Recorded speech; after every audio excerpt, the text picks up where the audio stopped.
바로 시작하도록 하겠습니다. 들으신 것처럼 오늘 간식은 좀 늦게 온다니까 조금만 참아주시고, 일단은 시작하기 전에 제가 한번 좀 확인 좀 해보고 싶은 게 있는데, 사람마다 좀 차이가 있으니까 지금 상황이 어떤지. 혹시 바이브 코딩이라는 단어를 처음 듣는 분 계세요? 혹시 여기에? 한 분, 두 분, 두 분이요. 지금 여기가 몇 명이죠? 뭐 통계가 이게 맞는 건 아니지만 한 12분 중에 2분 정도, 그죠? 그러면 한 15% 정도네요, 바이오 코딩이. 그리고 하나 더, 요즘에 AI 발전 속도랑 우리의 체감 속도랑 굉장히 차이가 있거든요, 요즘에. 그거를 어떤 식으로 느끼시는지 저는 궁금해요. 보통 어떤 사람은 AI 기술 발전 속도 한 달이 1년에 해당된다는 사람들이 있고요. 요즘 우리가 늘 겪던 기술 발전 타임 포인트로 어떤 분은 2개월 정도가 1년에 해당된다. 보통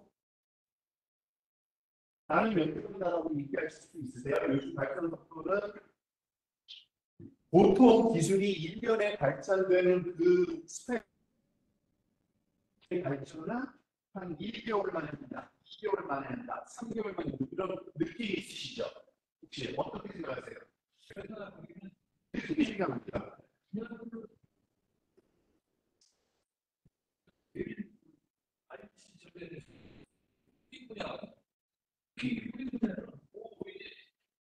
지금 답을 처음 하니까 그러니까 시기, 기간을 어느 정도 타임프레임을 봅시다.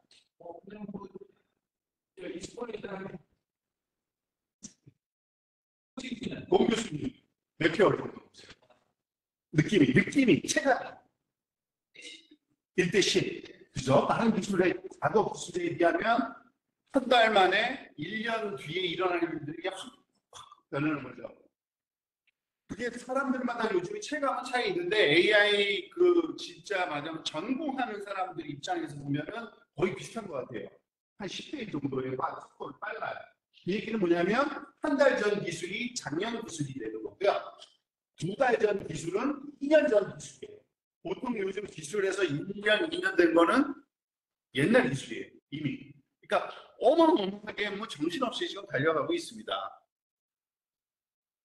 그 중에 하나가 바이브 코딩이라는 키워드를, 그래서 모르시는 분도 있으니까 좀 설명을 드릴게요. 사실은 이 바이브 코딩이라는 건 뭐냐면 이 사람 때문에 갑자기 안데이 카퍼스라는 사람이 누구냐면 오픈AI 창업자 중에 한 명이에요. 영화를 읽거든요. 그리고 얘가 해서 거기 어디죠? 테슬라에 발탁돼서 테슬라에서 거기 비전입니다. 자율주행 그거 담당자였어요. 책임자였어요. 지금 나왔는데.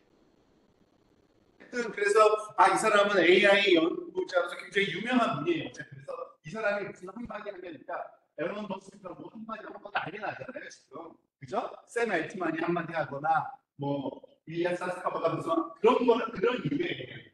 얘가 2월 2일 날 올해, 그러니까 지금으로 따지면 벌써 이제 3달이 돼가네요. 벌써 3달 정도 돼가는데 그냥 이런 트윗을 한번 올렸어요. X에다가 타이പ്പ് 보실 필요 없고요. 나는 요즘에 새로운 코딩 기법, 바이블 코딩이라고 부르는 기법으로 코딩을 했다라는 말을 썼어요. 근데 이거 너무 재밌다. 난 키보드도 안 거든요. 코드가 만들어진다. 이거 굉장히 무슨 앞으로 잘 될 것 같다라는 어떤 느낌적인 느낌으로 얘기를 했어요, 얘가. 근데 소위 그러니까 뭐죠? 이 네티즌이라고 해야 되나? 그러니까 전 세계의 AI 코더들이 여기에 공감을 한 거예요. 공감을. 왜냐하면 전혀 뜬금없는 얘기를 하는 게 아니라 자기가 뭔가를 하고 있는데 그 얘기를 누군가가 명명을 하면서 얘기해 주니까 공감이 되고 좋아요 누르고 난리난 거죠. 그죠? 그럼 도대체 그게 뭐냐? 우리나라로 저걸 보통 어떻게 아직도 정립은 안 돼 있어요. 그러니까 때때로 사람들이 그 의미론적으로 봤을 때는 AI 코딩을 저렇게 표현했구나 라는 사람도 있고, 어떤 사람들은 입 코딩이라고 그래요. 입으로 하는 코딩이다. 근데 저는 그거 같지 않고, 저는 저보고 번역하려면 그냥 직역하는 수밖에 없는데 느낌 코딩. 그러니까 느낌적인 느낌으로 코딩하는 뭐 이런 걸 얘기한다고 보시면 돼요. 그래서 사실 이거예요. 바이브 코딩이 요즘에 사실은 AI 분야에서 굉장히 한데, 그러니까 뜨거운 감자처럼 이렇게 올랐어요. 그러니까 유행이에요, 말 그대로. 그러니까 딥러닝 모르면 안 되고 이러듯이 요즘 바이브 코딩 모르면 안 돼, 이런 분위기인데, 왜 개발자가 이건 진짜 개발자 얘기예요. 세부적인 코드 작성을 하지 않고 자연으로 한국어나 영어나 자기 나라 말로 써야겠죠. 원하는 프로그램 기능이나 목적을 설명하면 AI가 이를 코드로 구현해주는 새로운 프로그래밍 방식. 이거를 보통 이제 이미 정의가 생겼어요. 거기 위키피디아에 바이브 코딩이라고 한다. 그러니까 바이브 코딩은 어떻게 보면 그거에 코딩 지식이 없는 사람도 원하는 것만 얘기하면 만들 수 있는 그런 그 생방, 이런 코딩 기법, 이거를 바이브 코딩이라는데, 이것처럼 이 친구가 그 이름을 한번 탁 터뜨리면서 완전히 유행이 확 되고 확산 속도가 엄청나게 빠르죠. 그런데 어떤 게 생긴 게 아니라 이미 그런 일들을 무지무지하게 많이 하고 있었어요, 사실은. 말을 안 하고 그냥 아는 사람들끼리만 얘기하고 있었는데, 그게 예를 들어서 제가 조사를 좀 해봤어요, 이번에 저도. 그전에는 있지가 않았다 보니까 저도 이거를 3월 달에, 그러니까 마이브 코딩을 들어봤다라는 걸 왜 제가 물어봤냐면, 유튜브에 하도 효과가 나는데 저도 좀 볼까. 이거 아마 생각에는 유튜브로 쭉 퍼졌을 거거든요. 퍼지기는 물론 X도 하지만 그 트윗도 하지만, 그래서 이게 2달 만에 전 세계로 쭉 퍼진 이런 상황이 된 건데, 어떻게 하는 거냐? 툴이 있는 거예요, 툴. 마이브 코딩을 할 수 있는 툴이라는 게 있어요. 근데 너무 많아요. 심지어 제가 최근에, 그러니까 아주 인기 있는 거예요. 웹상에서 서비스하는 거 V0, 볼트리플리, 러버풀, 파일 스튜디오는 지난주에 나왔어요. 구글에서 기다리다가 팍 터뜨렸어요. 구글도 더 이상 못 참고 지난주가 되거든요. 그리고 컴퓨터에 다운받아서 쓰는 게 있는데 윈서프라는 것과 커서라는 게 있어요. 이거는 그냥 개발자들한테 잘 알려진 그런 기술들이에요. 심지어는 오픈소스도 있어요. 공짜로 쓸 수 있는 거. 근데 여기서 소프트웨어 기술을 여러분들한테 설명하려는 거 아닙니다. 자, 바이브 코딩과 관련된 우리 상황을 조금 한번 인식하자는 것 뿐이고요. 그러면 이게 갑자기 생긴 거냐? 사실은 아니에요. 사실은. 그러니까 기술이 차근차근 발전돼 오잖아요. 아마 이거는 다들 들어보셨을 거예요. 기토 코파일럿이라고 너무 유명하게 재작년에 떠들던 게 있었어요. 이제는 코딩도 그 AI를 써서 하면 훨씬 편하다는 말이 막 유행을 돌았었어요. 그래서 개발자들이 개발 도구에서 타이핑을 하고 있는 도중에 옆에서 제안을 해준 거예요. 야, 이렇게 하면 되는데, 이렇게 하면 되는데, 이렇게 하면 더 쉬운데, 얼마나 쉽겠어요, 코딩이, 그죠? 그런 기술이 있었어요. 이거 코파일럿이라는 게. 근데 요즘에 그 코파일럿을 마이크로소프트가 자기네 브랜드 이름으로 가져가는 바람에 좀 헷갈리긴 하는데, 마이크로소프트에서 내놓은 코파일럿 그걸 말하는 게 아니라 기토 코파일럿이라는 게 있는데, 결국에는 완성기는 뭐 이렇게 생각하면 돼요. 근데 그것도 사실은 LLM을 쓸 거예요. LLM. 근데 코딩을 잘하는 LLM을 만들어서 한번 써본 거예요. 근데 그러다 보니까 어떤 일이 생기냐면 LLM이 점점 좋아지잖아요. 3.0, 3.5에서 4.0 나오고 5 나오고 뭐 딥시크 나오고 많이 났잖아요. 지금요. 그러다 보니까 이 코딩 전문 LLM이 필요 없네. 그냥 LLM한테 시키면 코딩 하는데, 아마 이걸 경험하고 계세요. 지금 신영 교수님이 그때 한번 지난번에 나 이제 파이썬 공부 시작했어 하면서 챗GPT한테 물어보고 그런 얘기 하셨잖아요. 이거예요. 챗GPT 진짜 코딩을 이런 단계까지 쓰는 공부가 어떤 일들이 만약 AI 업계에서 좀 생기냐면 LML 하나만 쓰는 게 아니라 LML 여러 개 써서 한 놈은 프로그램 짜고 한 놈은 그 프로그램이 잘했는지 못했는지 검사하고 한 놈은 또 시험도 하고 제안도 하고 이렇게 하는 걸 그런 기술이 있는데 그걸 에이전트 기술이라고 해요. 에이전트. 그래서 에이전트를 한번 만들어 보니까 유명한 회사 있어요. 레몬이라고 굉장히 유명한 회사인데 소프트웨어를 만들어주는 AI 에이전트를 개발해서 그 논문도 내고 굉장히 센세이션했어요.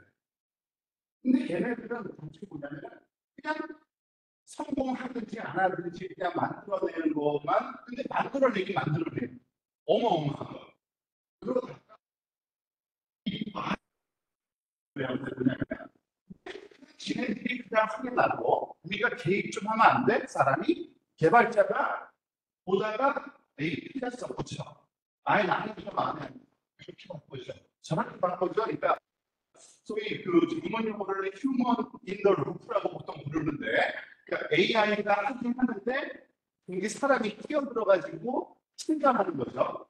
그런 상황의 소프트웨어를 만들 수 있다면 그걸로 코드 만들면 잘 되냐니까 그게 지금 일어나고 있는 지금 일어나고 있는 아까 말한 그 코드들이 실제로는 에이전트들이 그러니까 LLM 에이전트들이 코드를 막 검사도 하고 시험 대검사 만드는데 사이사이에 사람이 끼어들면서 지시하는 거예요. 그거를 바이브 코딩이라고 이해하시면 딱 맞아요. 요즘. 그럼 뭐 그래가지고 뭐 어떻게 될 건데 이게 하도 유행을 하니까 좀 이것저것 사실은 일부러 제가 그 미팅의 주제에 제가 말하겠다고 발표하겠다고 제가 자원을 했는데 그러지 않으니까 저도 이걸 안 하거든요. 알겠지 뭐 그냥 흘러갔지 넘어갈 텐데 발표해야지 하고서 나가보니까 그다음부터 이제 바빠지기 시작해서 이것저것 한번 해보게 된 거예요. 제 경험을 조금 나눌게요. 아 그리고 여기다가 혹시 핸드폰 있으신 분들 알겠죠? bit.ly 슬래시 바이브 하이픈 코딩 하이픈 제로 요거 프레젠테이션. 근데 왜 그러냐면요. 여기다가 제가 링크를 걸어놨거든요. 링크. 이거 진짜 동작하는 링크예요. 어쨌든 설명드릴게요. 너무 많으니까 어둠없게 해야 되나 막 그러니까 정신도 없었어요. 그래서 이것저것 해보다가 제일 처음에는 특기부터 했는데 V제로 시스템을 한번 해봤어요. V제로 시스템으로. 뭔지도 모르겠죠. 제가 뭘 했는지만 말씀드릴게요. 제가 명령어는 딱 세 문장이었어요. 오목을 둘 수 있는 웹사이트를 만들어서 그러니까 만들어서 근데 돌이 교차점에 안 돌리고 산 안에 들어가게 만들었더라고요. 그래서 근데 돌을 교차점에 놓도록 만들어줘 하니까 싹 바뀌었어요. 근데 그냥 혼자 쓰는 게임이더라고요. 재미가 없잖아요. 그래서 성문자나 컴퓨터가 시행을 하는 구식이 만들어줘. 했더니 완성된 스크린 캡처고요. 이거 배포해줘 했더니 주소를 만들었어요. 인터넷 사이트. 이거 공짜 버전이에요. 아직은.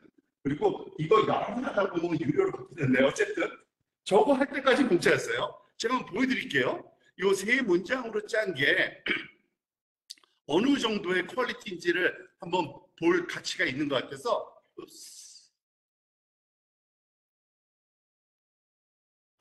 제가 좀 헷갈리네요. 제가 한번 여기 들어가 볼게요. 사이트에 여러분도 들어가시 이거 그러니까 디플로이가 여기서 배포하다는 뜻이에요. 배포. 그러니까 인터넷상에 올려놓는 거예요. 그 주소. 이 게임이에요. 제가 한번 해볼게요. 진짜 거짓말이 아니라 제가 흙 둘 거고요. 게임 시작 누르고 저 오목 지금 여기 흰색은 컴퓨터가 두는 거예요. 지금요. 보통 저는 제 전략대로 할게요. 가까이서 괴롭히고 막 괴롭히다가 세 개 딱 됐을 때 입하고 여기다 두면 안 되지.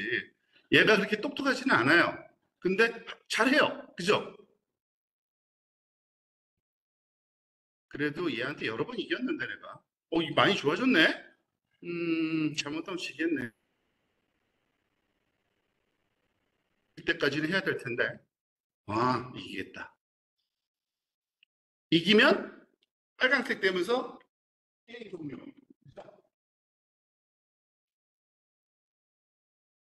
이게 돼요. 돼. 돼요. 근데 여기서 또 중요한 점은 뭐예요? 코드를 우리나라 상관없다는 뜻이에요. 이제. 지금은. 원하는 게 뭔지만 얘기할 수 있으면 되는 거예요.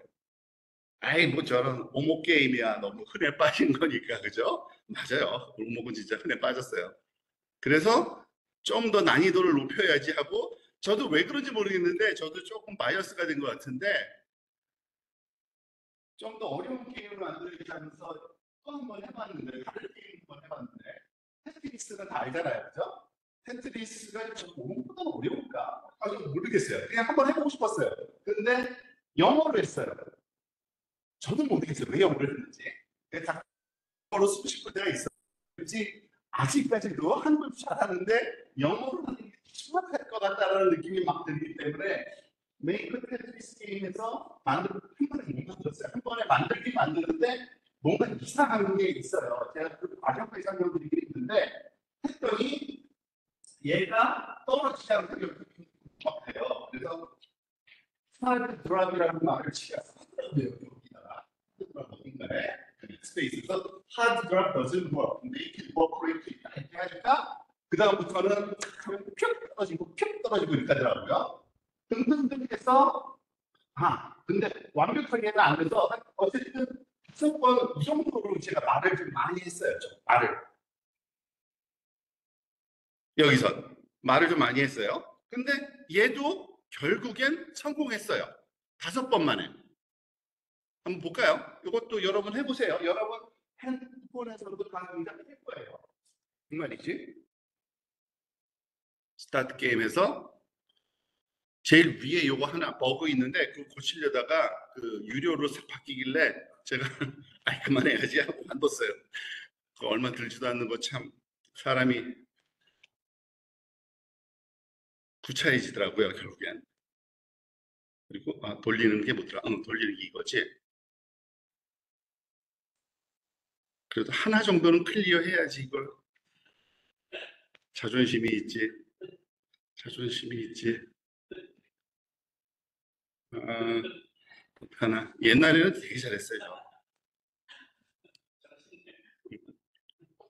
근데 어쨌든 이래요. 어이, 대단하잖아요. 이건 돌려서 하나 정도, 아니야, 하나 안 되지만, 여기 하나는, 안 되는구나. 기가 막히게 이상한 것만 주네요.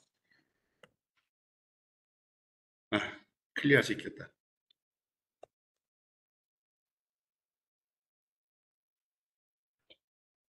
한 줄 없어졌죠? 동작해요. 어쨌든 동작해요. 그죠? 이거 진짜 저 5줄로 만든 거예요. 정말. 그리고 아까 여기다가 참조하시라고 이걸 왜 써놓냐면요. 그러니까 별거 아닌 것 같아도 제가 경험해 보니까 어떤 일이 생기냐면 막상 또 뭘 만들려고 하잖아요. 그럼 뭔 말을 해야 될지 진짜 막연하고 굉장히 불안해요. 그러니까 글자 한자 쓰는 것도 힘들어요, 사실은. 이런 힌트가 있으면 이거 따라한다 보면은 이게 좀 더 늘어요. 근데 어쨌든 아까 요 리모컨 게임은 요 세이지로 만들었고요. 한 번 한 다음에 안 돼서 한번 읽고 만들고 세 번 읽고. 근데 여기 있는 것들은요 다 만들어요. 그러니까 제가 일부 써놓은 거예요. 시험 많이 했을 생각보다는. 왜냐하면 쉬우니까. 한 2, 30분이면 하나 만들어요. 2, 30분이면. 그래서 볼트도 시험해봤고, 리플렉스 시험해봤고, 스튜디오도 시험해봤어요. 저거는 제가 시험해봤는데 아무 문제 없이 잘 만들더라요. 오목 게임 정도. 쟤네들은. 요건 링크는 내가 안 붙여놓은 거는 바빠서 못한 거고요. 저런 게임 만들자고 하는 거 아니잖아요. 프로그램. 이런 게임도 중요하지만 좀 응용할 수 있는 일반적인 어플리케이션 같은 거는 뭐 만들 수 없을까? 있어요.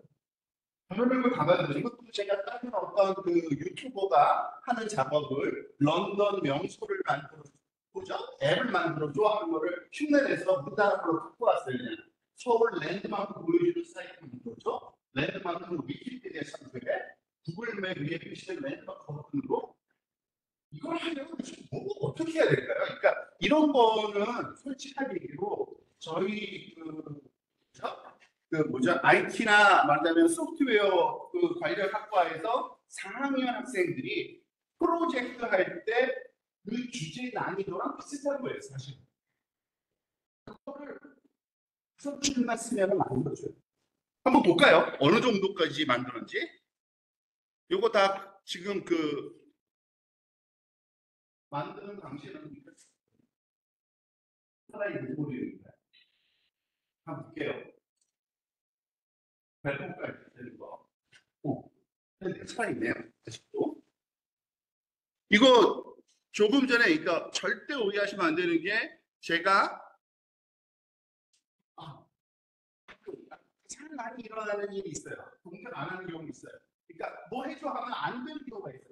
에러가 나오고 빨간색 나오고 난리가 나서 어떡하지 당황스러운 게 많아요. 근데 거기에 옆에 항상 버튼이 있어서 고쳐줘, 영어로는 fix it이라는 말이 있거든요. 그것만 누르기만 하면 돼요. 사실 fix it, 고쳐라고 하면은 그냥 고쳐요.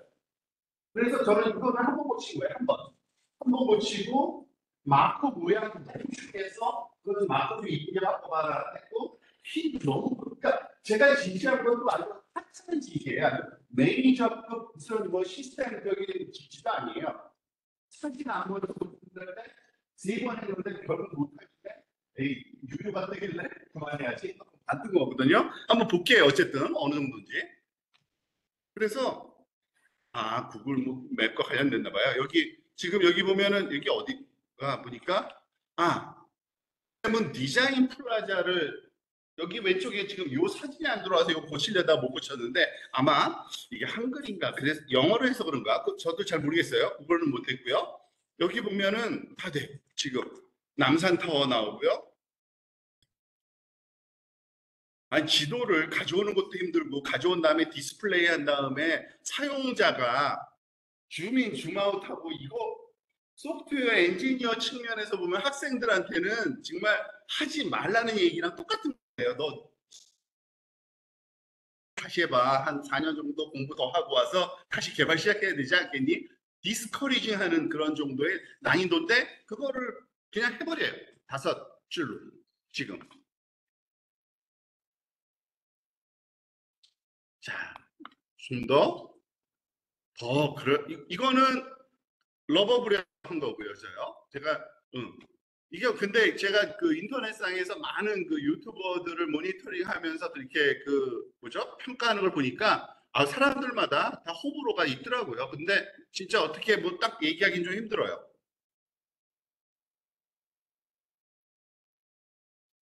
자, 그러면은 그 정도들이 못 만드나 뭐 이렇게 해요. 그러니까 저것도 별로가 뭐 만들었다니까 만들고 난 다음에 또 시시해 보여요. 사실은요. 해보면은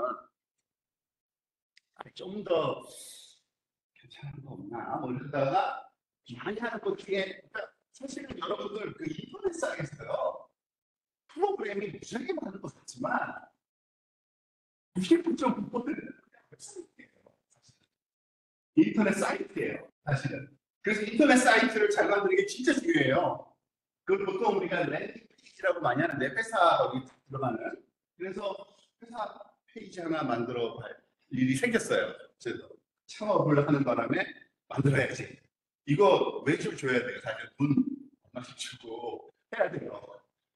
그냥 해볼까? 그래서 회사 랜딩 페이지 만들어줘. 그러면서 우리가 하는 서비스는 이거는 4개 정도인데 했더니 그러니까 4번 정도 했어요. 4번. 그러니까 더 업데이트를 하느라고. 그래서 만든 웹사이트가 이거예요. 지금 제가 4번 정도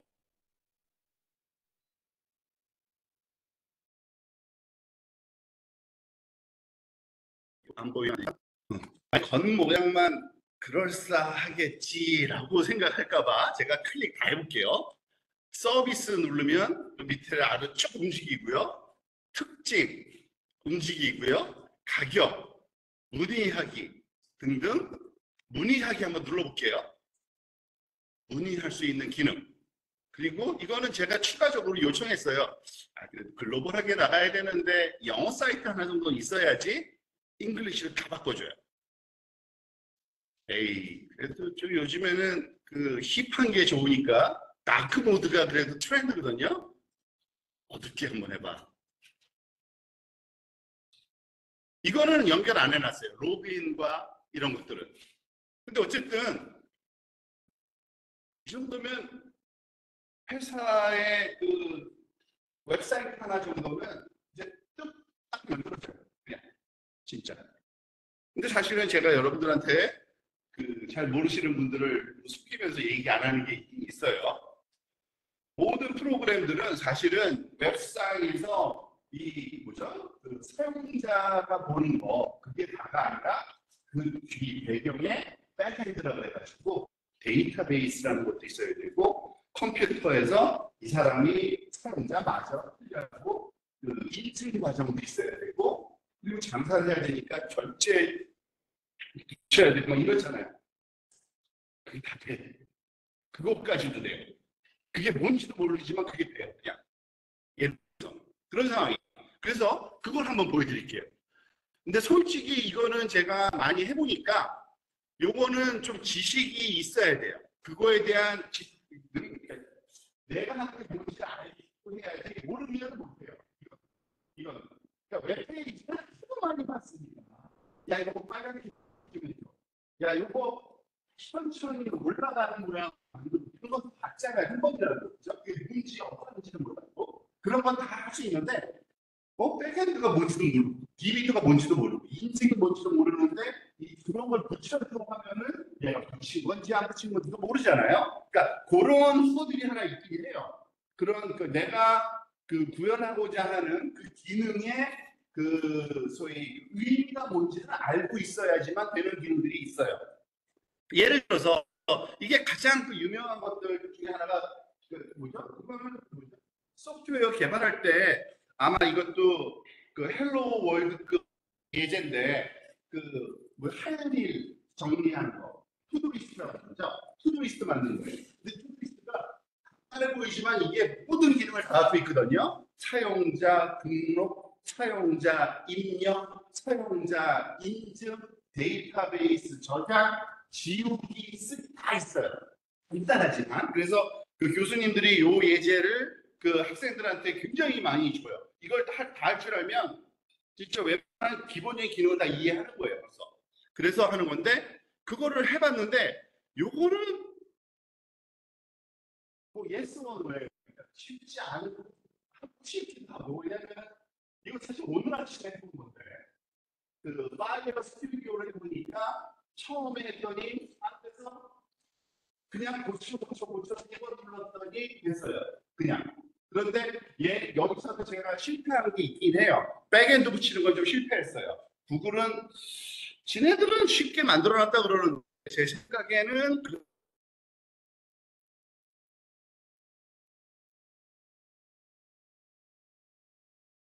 기술 발전 속도 이루어오게 하는 건데 아직 கொஞ்சம் 아쉽지만 그 친구가 자고 일어나고 내일 경우가 많아요. 요즘.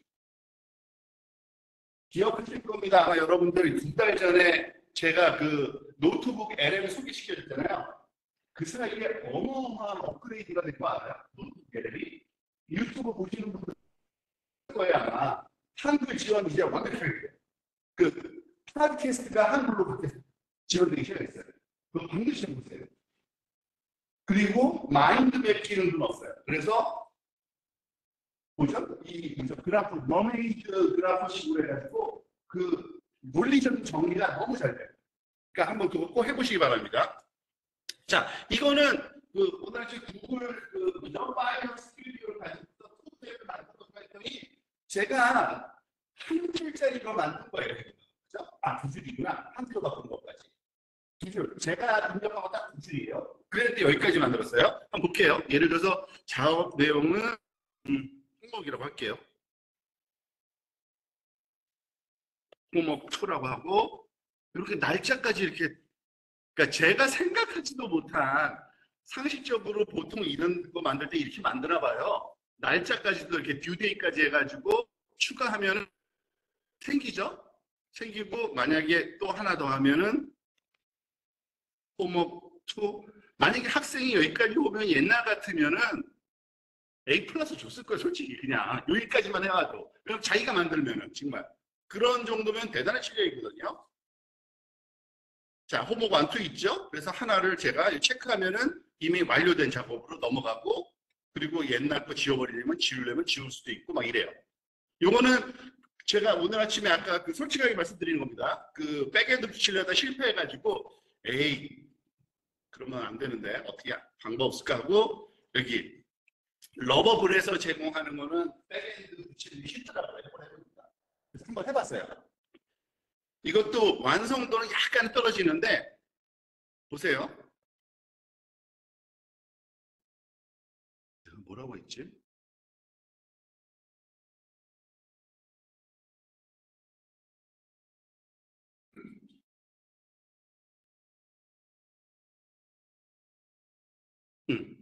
이렇게 지금 제 로그인해서 지금 제가 비밀번호 써서 들어가는 거 보셨죠? 그리고 이거 제가 아까 아침에 좀 해놓은 거예요. 그랬더니 제 거예요. 이거. 그러니까 예를 들어서 음,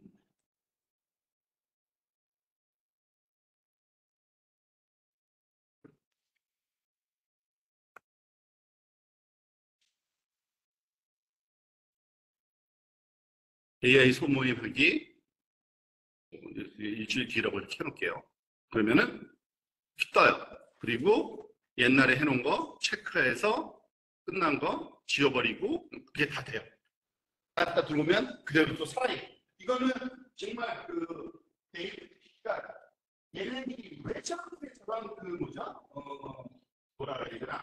이런 그 마이크로딩 툴, 이 많이 이렇게 만다고 경쟁을 하나? 왜 이렇게 이게 많이 필요한 건가? 라고 생각해 보니까 있어요.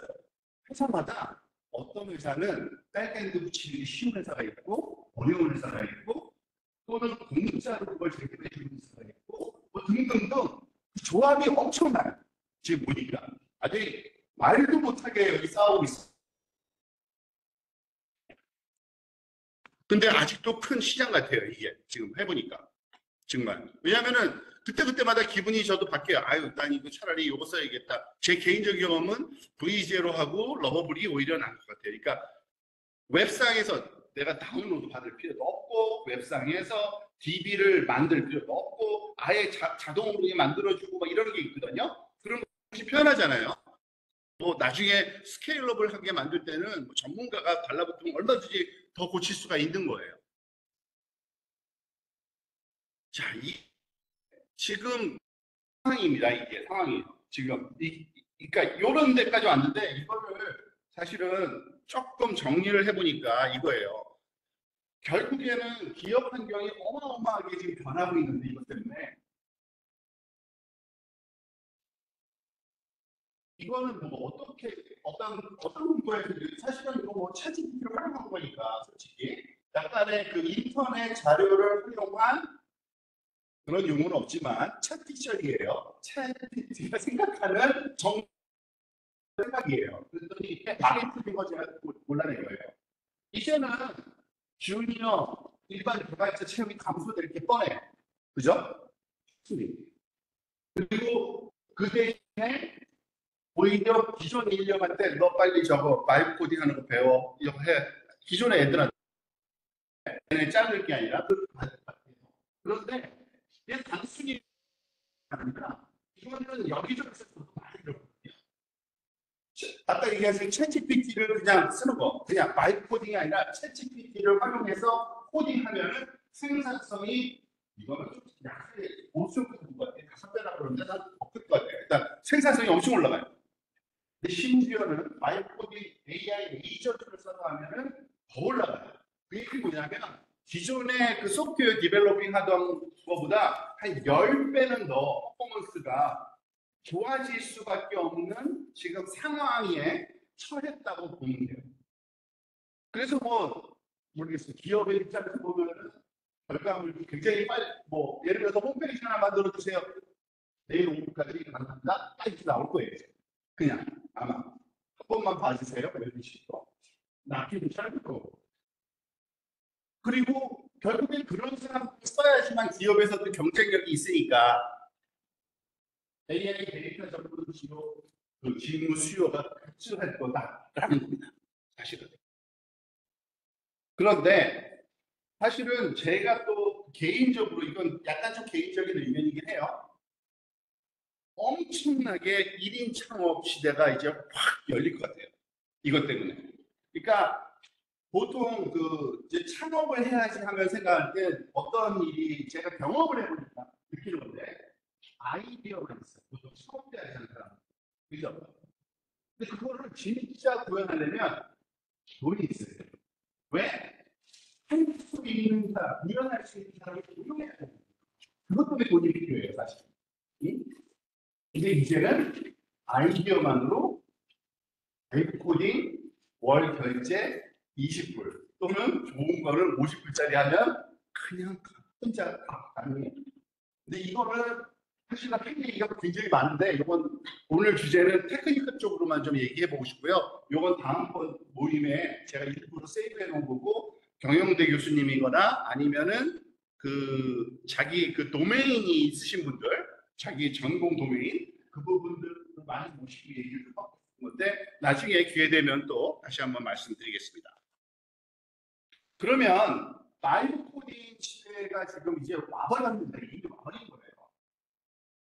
이거 앞으로 코딩 교육 어떻게 하라는 생각이 제일 먼저 들지 않으세요? 저는 그렇거든요. 이건 이제 코딩 교육을 그대로 지금 하던 대로 해도 되겠죠, 그냥. 근데 그게 무슨 의미일까라는 생각이 좀 들긴 들어요. 그래서 그럼 도대체 뭘 고민해야 될까라고 가만히 생각해 보니까 이거는 정말 저 개인적인 의견이니까 그 열린 마음으로 받아주시고요. 조금 의견 주시면 좋을 것 같아요. 이제는 개발자가 아니라 개발자 플러스 매니저 역할까지 해야 돼요. 그러니까 코딩의 목적은 딱 하나예요. 어플리케이션 만드는 게 목적이에요. 그게 어떤 어플리케이션이든 웹이든 앱이든 어떤 인베디드 간에 그 응용 프로그램을 만드는 게 코딩 교육의 목적이거든요. 근데 사실은 우리는 개발자 키우나 치고 맨날 이런 것만 가르쳤어요. 그러니까 디벨로퍼 개발자니까 무조건 시키는 대로 잘 개발해. 그러니까 시키면 시킨 걸 가지고 지금 AI가 하던 거를 다 했어요. 그래서 신텍스는 완벽하게 배워야 되고 그 디버깅 잘해야 되고 그죠? 논리적인 사고해야 되고 개발자들이 있어야 되는 영역들이거든요. 근데 우리가 잘 못 써먹는 거냐면 사실은 인더스트리에서 앱을 개발하려면 두 가지 종류의 사람이 필요하다고 저는 생각을 하는데 본인은 매니저가 따로 있어야 되고요. 그리고 그 사람이 개발자를 매니지해서 개발을 해야 돼요. 왜냐하면 세상을 잘 모르니까. 그러니까 우리가 개발하려는 게 뭔지를 명확히 알고 있는 그런 사람이 필요하고 그러려면 어떤 기술이 필요하고 어떤 기능이 있어야 되고 이런 걸 다 정리해서 그거를 개발자한테 시켜야 되는데 사실은 저희가 코딩 교육할 때 오히려 이런 것만 교육시키기 때문에 이런 역량은 전혀 키우지 않아요. 사실 그런 시간도 없고 스스로 오랫동안 10년 넘게 경력자가 되면 이거 스스로 생기는 거야 라고 생각하고 지금 기대하는 거죠. 근데 이제는 바뀐 것 같아요. 이것 때문에 그 프로젝트 매니저 역할이 더 커지는 것 같아요. 그러니까 개발하려면 네가 개발하려면 그 응용 프로그램에 대한 말하자면 용도, 기능, 필요, 기술 그 매니징을 완벽하게 할 줄 알아야 된다. 그리고 물론 개발도 할 줄 알아야 되지만 근데 대부분의 개발은 AI 시키는 거죠. 그리고서 사실은 그러다 보니까 이런 식으로 그럼 개발자를 그러니까 이런 식의 교육을 하려고 그러면 도대체 뭘 해야 되지? 라고 고민하니까 딱 두 개가 딱 정리는 되게 돼요. 뭘 가르칠 거고 어떻게 평가할 건지. 학교에서 맨날 하는 게 딱 두 가지잖아요. 가르치고 시험 보고, 가르치고 시험 보고, 그죠? 가르치는 내용이 조금 바뀌거나 시험 보고 때 가르치는 내용이 바뀌는 건 왜 그러냐면 이제 가르치는 내용들이 우리가 지금 요즘에 보는 그 시험 그런 스타일로는 절대 평가가 불가능한 거를 가르쳐야 될 것 같기 때문에요. 사실은. 그래서 도대체 뭘 가르쳐야 되고 어떻게 평가할 건지에 대한 요 내용이 가장 중요한 건데 요거에 대해서 제가 그냥 몇 장은 슬라이드를 만들었어요. 근데 아직은 안 보여드리려고요. 왜냐면은 바이어스 될 수가 있으니까 여기서 좀 얘기를 좀 하고 싶어요. 먼저 같은 입장에서 뭘 가르쳐야 되고 평가를 어떻게 하는 게 좋을지 이거에 대한 제안을 한번 들어보고 정리해서 제 의견도 한번 종합을 한 이런 식으로 한번 진행해 보고 싶어서 지금 이렇게 했거든요. 어떻게 생각하세요, 유성근 교수님? 의견 주세요. 디벨로퍼 역할을 하는 교육을 우리가 그 실은 학생들이 그런 디벨로퍼 교육을 듣고 노력을 해서 힘을 하고 난 다음에 그 매니저라는 건 교육을 받는 게 아니라 시간을 통해서 지금 그렇죠. 경험적으로 그렇죠. 그러면은 저런 교육이 필요하다고 하지만은 디벨로퍼로 어떤 본적이 갖춰지지 않으면은 이쪽이 되지 않거든요. 그러니까 지금 보면은 교육은 이렇게 쭉 나가고 있는데 학생들이 저거를 아직 받아들이지 못하는 상황인 것도 있습니다. 지금. 그럴 수 있겠죠. 우리가 저거 다 준비해서 프로젝트까지 프로젝트 매니저의 어떤 역할을 하도록 제시를 해도 아직 디벨로퍼로서 저게 받아들이지 않기 때문에 그러니까 저런 교육 가능하긴 할까. 맞아요. 이게 좀 디벨로퍼 역할을 기본적으로 지금 교육이 필요하고 AI를 이용하는 교육을 해야 될 것 같아요. 그래서 저 교육의 시간을 줄이면서 이쪽을 좀 추가하는 식으로. 그래서 그 주로 이제 지금도 그렇게 하겠지만 프로젝트 기반으로 하는데 지금 프로젝트를 조금 만 프로젝트인데 사실 그 프로젝트는 AI가 너무 답이 나오잖아요. 그렇죠.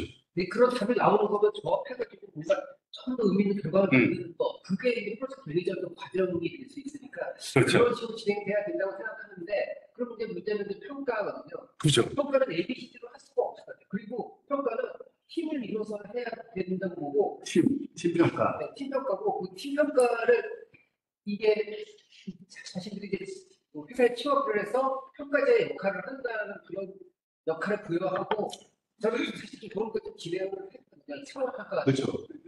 그렇게 좀 진행을 해야 되지 않을까 하는데 우리가 많이 하지 못해서 부분적으로는 이런 요소들이 우리 수업에도 있긴 있어요. 그리고 사실은 조금 전에 말씀하신 것처럼 PBL 말씀하셨는데 PBL의 목적은 사실 이거예요. 사실은 그죠? 그게 참 힘들어서 그렇지 그렇게 가르치는 게 PBL의 목적이 문제를 풀어라. 네가 어떤 방식이든 간에 문제만 뒤집어 주면서 문제풀이 능력을 쏘는 거잖아요. 근데 그럴 만큼 문제를 지금 안 됐으니까. 근데 이제 AI를 이용하는 거. 저건 여기서 풀 수 있게 하고 그거를 해석할 수 있게 해서 그 문제에 조합할 수 있게 하는 이런 것들을 해야 될 것 같아요. 그럴 거 그걸 아니에요. 주제를 만들어야 돼요. 그죠. 만드는 것도 AI를 물어봐서 만들 수 있을 것 같아요. 오, 그죠. 챗GPT한테 물어봐서. 네, 네. 저희가 해석을 해가지고 이걸 어떻게 카세트 어떻게 조절할 것인가 뭐 이런 것과 맞아요. 그러니까는 네. 돌아가긴 할 텐데 네. 그것들을 돌아가게 자신들이 이해한 거를 전달을 해야 되잖아요. 그죠. 제대로 전달해서 다른 사람들이 적절히 이제 이해를 할 수 있느냐 그 전달력 그거를 교수만이 아니라 다른 사람들이 같이 그죠. 평가할 때. 그러니까 이해도 그 피어 투 피어 평가라 그래서 학생들이 서로 그 상대 평가 해보는 거 막 그죠? 팀들에 대해서 발표하는 것들은 전체 다른 팀들 평가하고 그렇죠. 진행을 할 때 키워드 이 작업 진행에 대한 키워드가 그런 것들을 한 번만 하는 게 아니라 여러 번을 실행해서 객관화를 시키면 되지 않을까 하는데 그러면 그죠. 그러니까 이론적으로 가능한데 그게 과연 그럴 만한 시간적인 것과 시스템인가 이게 만들 수 있을까라는 그 우려가 살짝 저도 똑같은 걸 생각하고 있어요. 그걸 연구를 해야 돼요. 조영민 교수님 경험 많으시니까 또 어떤 생각을 하고 계실까 궁금해요. 저희도 이제 수업에 어떤 요청을 준비해서 이런 거를 보관하고 그거를 그냥 그대로 그냥 챗GPT한테 하면 얘가 딱 호감을 주잖아요. 그래서 되게 고민스러운데 그래서 저는 이제 약간 어떻게 해보려고 예를 들어서 어떤 성능을 예를 들어 병을 진단하는 그런 말인데 그래가지고 이제 진단 성분이 있는 것 같아요. 죄를 두거나 뭔가 추가하고 했던 게 그걸 하기 위한 비약의 대화 과정, 대할 때 뭐를 어떻게 시켜라. 시킨 다음에 그 결과가 어떻게 되는지 분석하는 거. 그런 거를 중심으로 발표를 LMR 활용 능력을 키우는 거예요. 맞아요. 그것도 굉장히 필요하더라고요. 별로 진행시키는데 얘랑 지시를 내리는 그런 이해도가 있으니까 이해도가 있으니까 이걸 하게 되면 효과적으로는 잘 되잖아요. 그렇죠. 근데 결국에는 그거 같아요. 지금 보니까 목적은 얘가 그러니까 뭘 어떻게 해도 좋은데 그걸 이해를 하는 건지 이해도 측정인 거죠. 약간의 그죠? 그거는 수반되어야 되지 않을까라는 생각하시는 것 같아요.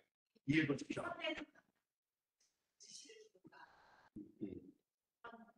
그거를 좀 이제 추가해서 평가를 절차를 보고 그리고 이제 발표도 코드 설명을 하게 합니다. 내가 어느 정도 말씀드렸어요. 그래서 어느 정도 필요하다라는 그렇죠. 개선 과정까지. 시킬 건데 우리 학생들의 성향이 저도 그렇지만 그런 커뮤니케이션이 굉장히 편하지가 않아요. 개발자들도 그런 걸 잘하는 사람이 시야를 맞아요. 뭐 약간 그냥 이제 그런 것들을 변화하고 있는 것 같아요. 맞아요. 슈퍼링하고 막 그런 건데 좀 계속 그걸 좀 푸시를 해야 되지 않을까. 맞습니다. 네, 저도 똑같은 그런 느낌 많이 받고 있어요. 네. 용수장 역시 혹시 그러니까 생각이 있으신 거 혹시 드는 거? 우리가 복잡해지죠. 복잡할 때. 정치적으로 보는 것이 많아요. 네. 우리는 교육기관이 네. 여기 있는 사람들 우리가 4년 내내 졸업을 시켜보자. 아마 초급 개발자 수준밖에 안 돼요. 맞아요. 네. 초급 개발자 수준이 없다는 기억을 제가 그렇죠. 걸리게 되죠. 네, 더 낫죠. 더 나은 게. 네.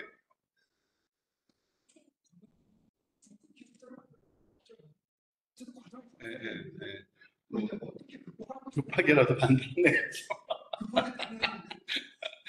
그거에 대한 이거 바이브 코딩 툴을 쓸 수 있는 애들을 만들어야 될 것 같아요. 그러니까 급한 대로 당장 다음 학기에 한 학기라도 만들어서 그러니까 일단은 뭐 근데 얼티미트 고울은 그건 아니지만 어쨌든 혹시 또 의견 내고 싶으신 분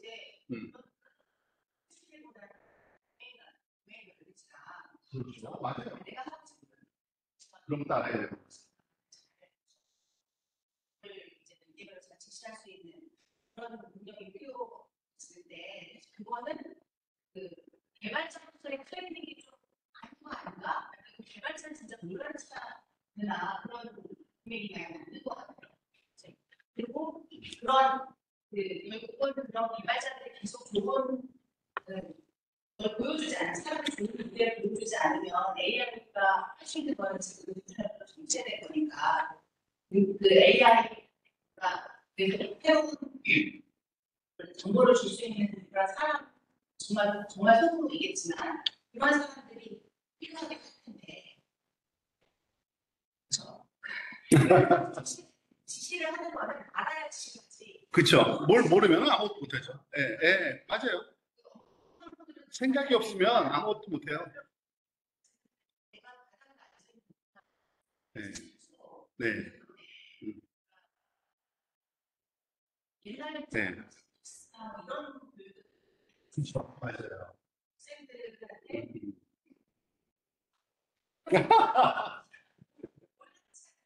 그러니까 지금 생각들이 다 비슷해요. 그리고 저도 똑같은 생각을 했고, 근데 저는 다른 점은 하나 있는 것 같아요. 저는. 그게 가능할까? 그게 가능할까? 라고 말씀하시는데 저는 가능하다고 봅니다. 그런 교육도 가능하고 그러한 평가 방법도 이미 어베일러블하다고 저는 생각을 해요. 그러니까 그런 말하자면 비전을 한번 제가 좀 나누려고 해요. 사실은 그래서 왜냐면은 이거는 뭐 다 아는 얘기지만 제가 나름대로의 그 비중을 한번 따져봤는데 지금까지는 우리가 사실은 이 빨간색이 신텍스 같은 거고 신텍스로 개발 한번 해보는 건 한 10% 정도다 안 하고요. 그리고 왜 그걸 코드를 썼어야 되는지는 설명도 안 해요. 물론 하긴 해요. 머릿말에 써 있어요. C는 뭐 컴파일이 속도가 빠르고 근데 그게 왜 그런지도 잘 모르고. 근데 그거는 이거 옛날 시간인 것 같고요. 이제는 신텍스 알기가 알아야죠. 지금 그거보다 만들어 보는 거고 지금 만들어 보는 거를 더 많이 하게 되니까 PBL로 어플리케이션을 많이 만들어 봐야 되고 더 중요한 거는 왜 그걸로만 해야 되는데 이런 걸 가르쳐줘야 될 것 같아요. 왜 C 해야 되는데 왜 파이썬으로 해야 되는데 왜 자바스크립트로 해야 되는데 왜 자바로 해야 되는데 왜 딴 걸로 안 쓰고 이걸 써야 되는데 그거를 완벽하게 숙지를 시키는 교육 과정이 필요하지 않을까? 제가 사실 저기다가 사람들을 많이 오시면 서울 자바를 계시는 분들 모여서 C 가르치는 분들, 파이썬 가르치는 분들 모여서 그런 논의를 해야 되거든요. 사실은 이제 그런 걸 개발해야 되니까 그거는 이제 그렇다고 치고요. 그러니까 결국엔 이런 걸 만들어야 돼요. 그러니까 뭐 신텍스 몇 주간 쓸 거냐.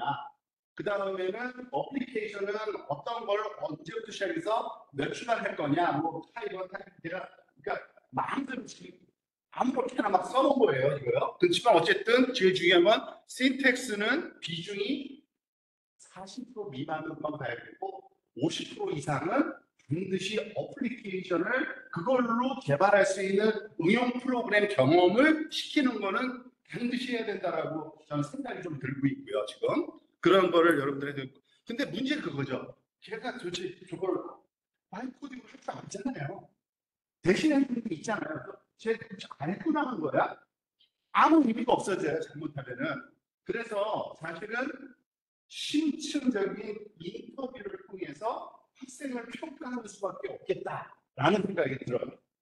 근데 사람은 그걸 못하죠. 왜냐하면 설명할 때 20, 30분씩 어떻게 대면으로 너 이해해? 얘기를 못하죠. 그걸 AI 시켜야 돼요.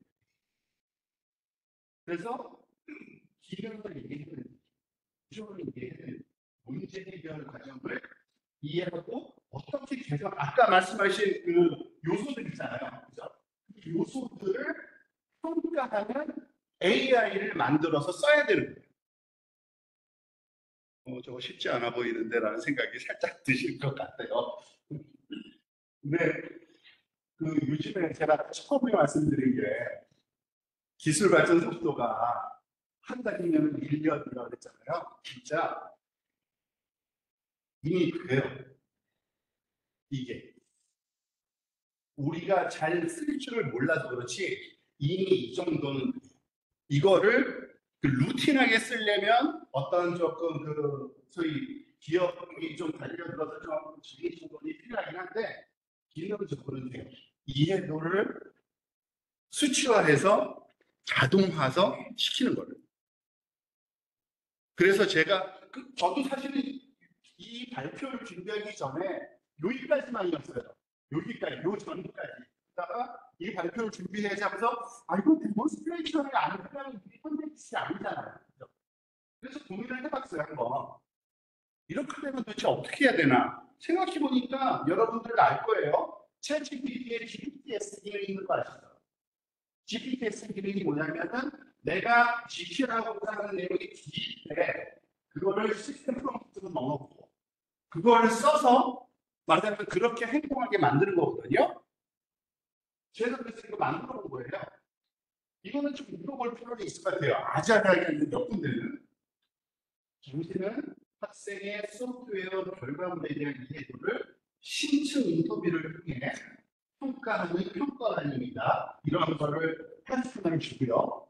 모든 진행은 평가관과 학생 모두 반드시 보이스로 소리 내서 질문하도록 답하도록 이렇게 설정해 놨고요. 목표는 이거예요. 얘가 도대체 만들었을 때 얼마나 이해하는지. 기능 이해, 구조 이해, 문제 해결 이해, 계산 아이디어까지. 네가 생각하면 근데 이거는 물론 더 많이 계산돼야 되지만 이 정도가 된다고 하는 느낌을 드리기 위해서 그런 거예요. 그래서 그런 추가적인 심층 질문, 답변, 평가 지침, 그러니까 하나당 5점 맥시멈 이렇게 해서 하라고 해놨어요. 제가 인터뷰 해보라고. 그거를 시연을 하려고 해요. 한번 보세요. 이게 될까요? 예를 들어서 쓰기 귀찮아서 투두리스트라고 했어요.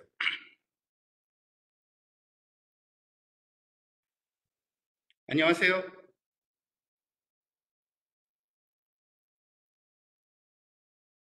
네, 예를 들면 이렇게 말씀하시면 됩니다. 홍길동, 학번은 2025-303입니다. 편하게 말씀해 주세요. 네, 제 이름은 지준이고요. 학번은 110150입니다.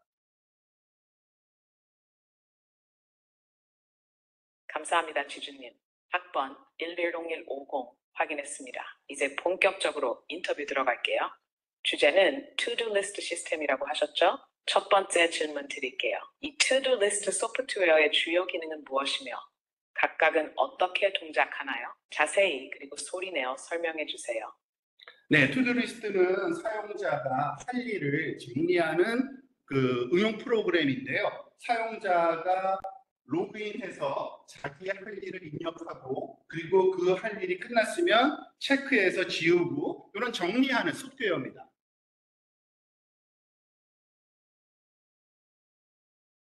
좋아요. 전반적인 흐름은 이해됐어요. 설명 중에서 조금 더 구체적으로 여쭤볼게요. 할 일을 입력할 때 사용자는 어떤 정보를 입력하게 되나요?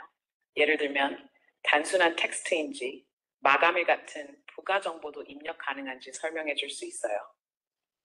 네, 일단은 그 시스템에 텍스트를 입력하기는 하는데 그 due date 언제까지 해야 되는 그런 그 due 같은 게 있으면은 추가로 그 날짜까지 넣어서 말하자면 저장하도록 하는 시스템이어야 될 것 같습니다.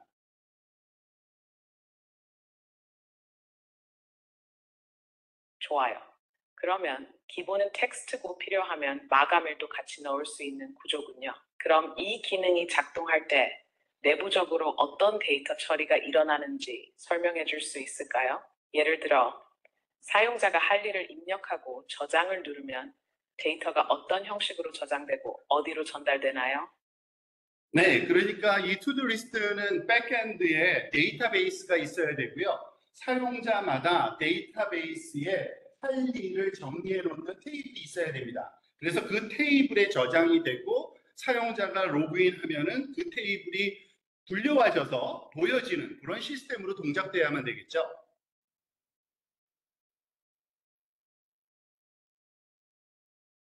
좋아요. 설명 잘 들었어요. 백엔드에서 사용자별로 할 일 테이블을 관리한다는 점이 잘 전달됐어요. 이제 이 답변에 대한 기능 이해 점수를 매겨보면 기능 전체 흐름을 이해하고 있고 주요 기능, 입력, 마감일 추가, 체크 정리도 언급했으며 데이터 저장 방식도 간략히 설명했으니 4점 드릴 수 있겠네요. 그럼 두 번째 질문 드릴게요. 이 투두 리스트 소프트웨어의 전체 구조, 그러니까 예를 들어 프론트엔드, 백엔드, 데이터베이스가 각각 어떤 역할을 하고 데이터는 어떻게 흐르는지 설명해 주실 수 있을까요? 네, 뭐 아까 그 설명이 좀 되긴 됐는데 프론트엔드는 사용자의 입력을 받는 그런 그 역할을 하고요. 입력된 사용자의 그 데이터를 백엔드는 저장해서 사용자에게 보여주는 그러한 관리하는 역할을 한다고 보시면 되겠습니다. 생각보다 길어요. 이게. 좋아요. 역할 구분은 잘 설명하셨어요. 그런데 구조를 좀 더 구체적으로 확인해 볼게요. 프론트엔드는 어떤 프레임워크나 기술로 구현됐나요? 예를 들어 HTML, React 아니면 다른 걸 쓰셨나요? 그리고 백엔드는 어떤 방식으로 프론트엔드와 데이터를 주고받나요? API 같은 게 있다면 어떻게 구성되어 있는지도 설명해 줄 수 있을까요? 네, 프론트엔드는 사실은 바이브 코딩의 도움을 좀 받았지만 결국에 쓴 코드 그 프레임워크는 Next.js를 그 프론트엔드에 사용했고요. 아마 백엔드 쪽에서 그 리액트를 사용한 것 같습니다. 그리고 그 데이터베이스는 슈퍼베이스를 썼는데요. 거기서는 API를 제공해 줍니다. 그래서 그 API를 자바스크립트 상에서 호출해서 이렇게 만들어진 그런 소프트웨어를 완성했습니다.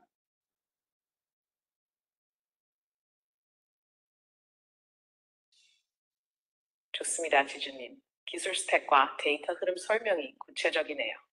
프론트엔드의 Next.js, 백엔드도 리액트 기반 구성, 그리고 슈퍼베이스로 데이터 관리하면서 제공된 API를 활용했다는 점 잘 이해했습니다. 이 답변에 대한 구조 이해는 구성 요소와 흐름을 실질적으로 파악하고 있으니 4점 드릴게요.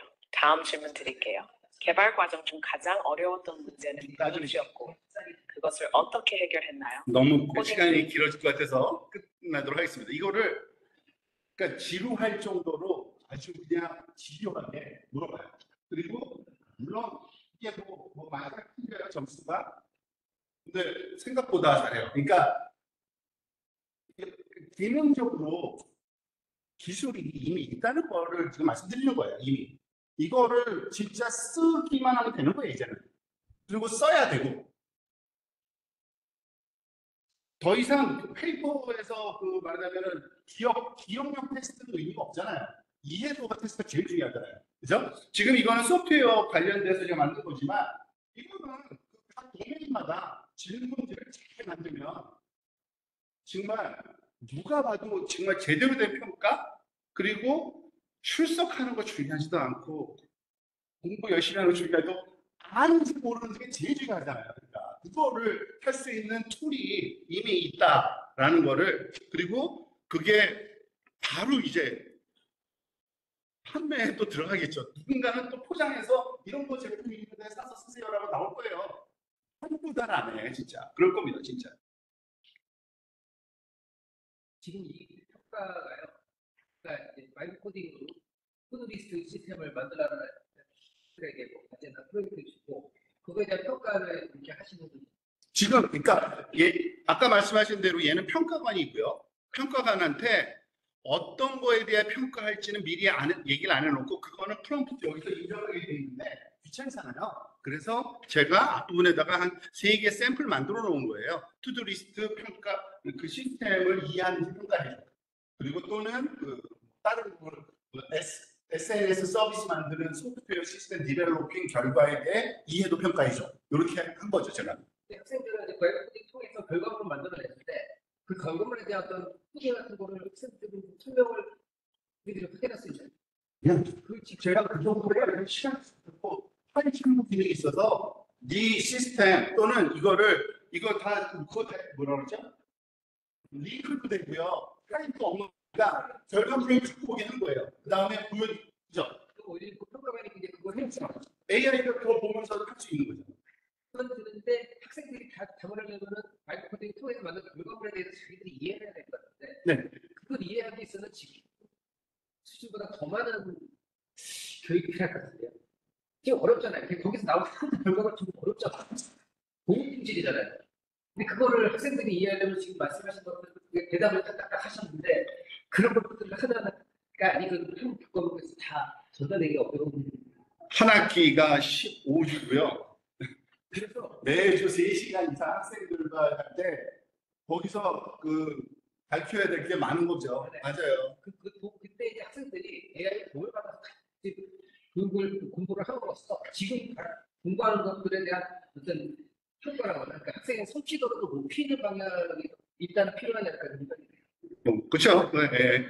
아니, 현실적인 방안이 어느 게 더 현실적이냐 이런 건데 맞습니다. 저도 그런 건. 근데 어쨌든 저는 교육의 목적은 그 고울이 수요자한테 좀 맞춰줘야 되는 생각해요. 그러니까 얘를 고용하고자 하는 사람이 얘를 뭘 가르쳐서 보내라고 했을 때 그거를 가르쳐서 보내야 되잖아요.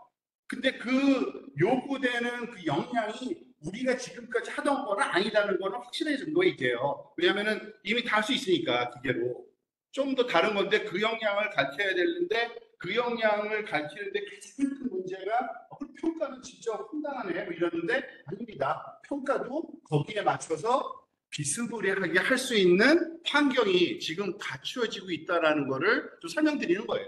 지가 제안한 사람 45만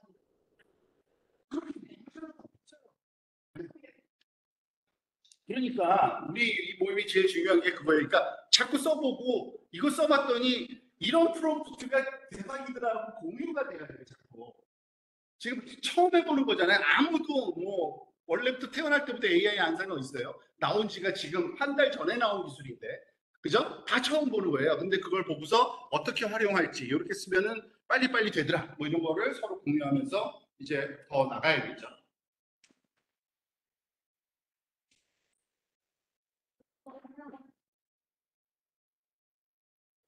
어디?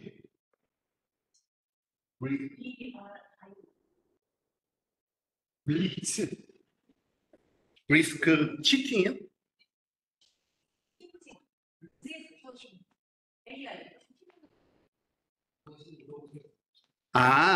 무슨 잠깐만요. BRISK 브리스크 티칭이라는 게 있네요. 이게 뭐라고요? 브리스크 티칭. 그런 서비스를 해주는 데군요. 브리스크 티칭에서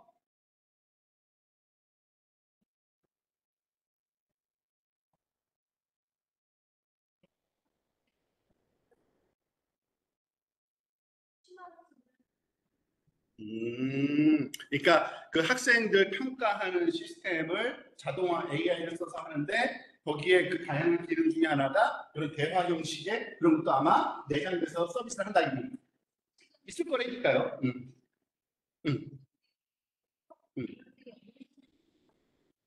평가까지 하고, 네, 맞아요.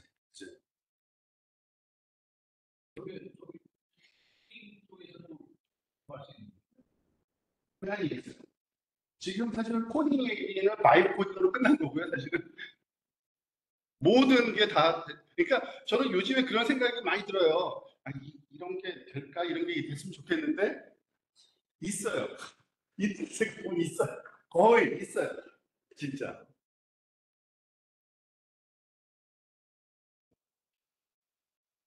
그러니까 학생들이 AI가 내는 부가물 정도는 알아야 되는 수준으로 더 깊게 운동을 가르쳐야 돼요. 그거는 불가능할 것 같아요. 왜 AI의 수준이 아니 AI가 내가 나온 것을 자기가 해석할 수 있는. 그렇죠. 그런데 그거는 좀 조심해야 될 것 중에 하나가 것 같아요. AI가 사람을 뛰어넘었다고 할 때 그 사람이 평균적인 사람이 아니라 하지만 사이에 있는 사람을 뛰어넘는 거거든요. 그러니까 AI 수준에 맞추어서 학생들을 하면 애들 잡는 거예요. 그럼 불가능하고요. 그렇지만 사람으로서의 역할을 할 수 있도록 사회에서 이제 AI는 답을 만들어야 되는데 파일을 아니면 답을 못 만들어요. 근데 답을 보고 내가 써볼 수 있어요. 그 답이 좋은데 이게 답이 뭔지 모르면 그죠. 네. 뉴욕으로 가야 된다고 사준다고 하는데 저거 하나도 못 고쳐서 내가 지금 이게 출시가 안 되면은 안 된다면 그 AI한테 돈 많이 될지 모르지만 그 개발자가 보기만 내가 싹 여기서 여기가 그거구나 해서 그걸 내가 싹 보고만 하면 되는 그런 능력이 필요한 거예요. 그러면 AI가 좋은 코드에서 어디가 저거 해나가는지 알아야 되잖아요. 그러니까 지금 높은 수준 교육을 해 더 잘 알아야 된다는 그런 생각이 들었어요. 맞습니다. 그러니까 전혀 틀린 얘기가 아니고요. 근데 문제는 그 패러다임을 바꿔야 되는 게 더 중요한 것 같아요. 저는. 그러니까 지금 김성동 교수님의 얘기를 많이 들어보면은 새로운 기술이 도래했는데 우리 과거에 해오던 것과 그대로 하면서 그걸 거기에 틀에 맞추려고 그러면은 너무 힘들다는 결론이거든요. 근데 그건 답이 없어요. 절대 못 맞춰요. 새로운 패러다임에 맞는 새로운 교육을 하고 새로운 평가 시스템을 만들어야죠. 사실은 그걸 바꿔야죠. 그걸 바꿔야지. 그러니까 목표를 바꿔야 되는 거야. 아예 목표도.